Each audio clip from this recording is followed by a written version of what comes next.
Beste emakume bat ere protagonista da gaurko egunean, izan ere Alice Munro idazle kanadiarrak literaturaren Nobel saria jasoko du. Behin baino gehiagotan egonda kinielatan, hautagaien artean, baina aurten bai lortu du Nobel saria. Ipuin politak idazteagatik. Anderrazak, 8etan ikusiko dugu elkarko tilitu arratsaldeon eta mil esker azpimarrara etortzeagatik, badakit gauza asko utzi dituzula tartean etortzeko eta.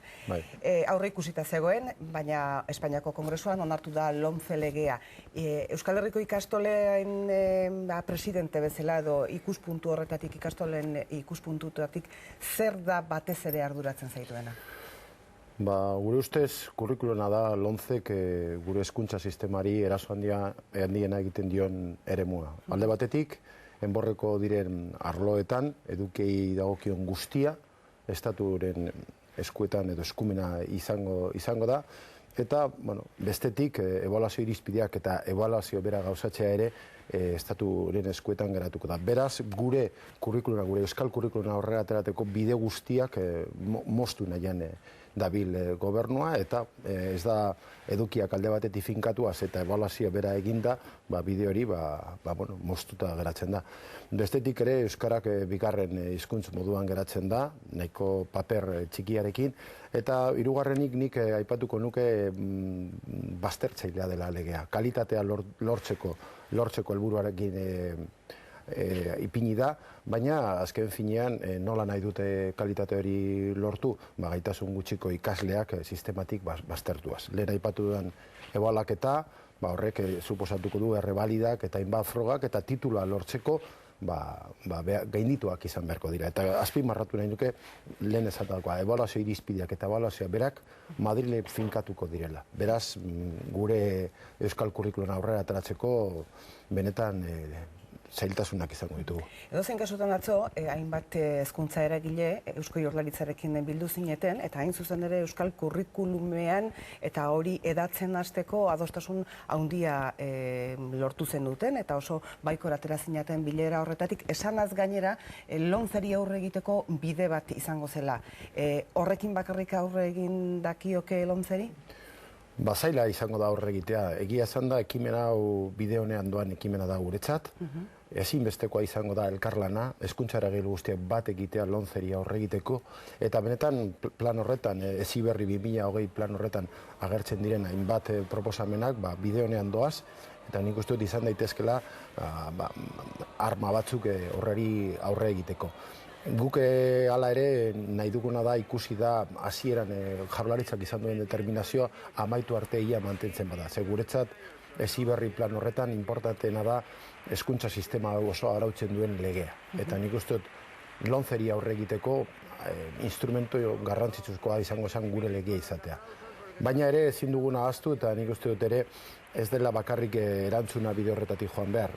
Kalean ere erantzunan behar dugu. Eta ni uste dut ere azpimarratuko nuke, larun bat honetan arratsaldeko 5 hezkuntza eragile gehienok deituta dugun manifestaziora. Beraz, nik uste dut momentu honetan lehen esan dudan bezala, eraso oso bortitza da eta eraso horreri aurre egiteko alde batetik gure tresnak behar ditugu, baina bestetik ere ozen aldarrikatu behar dugu kalean erantzuna. Beraz, bide bietatik joan behar gara.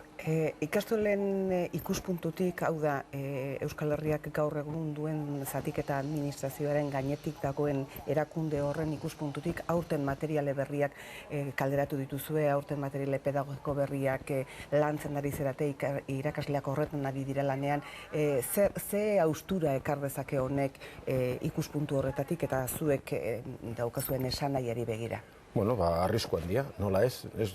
Hezkuntza sistema osoa arriskuan jartzen bada, guk ere ez da. Gure materialak euskal kurrikulunan oinarrituta daude, euskal kurrikulan kompetentzian oinarrituta daude, hori garatzeko diraz material horiek, beraz LOMCE, lehen esan dudan bezala, horrela onartua izan bada, arrisku handia. Dena den, abantaia bat badaukagu. Azken finean gure iparraldeko ikastolek edo iparraldeko ikasleek egoera horretan bizi izan dira urte askotan, beraiek badute lege bat nun froga guztiak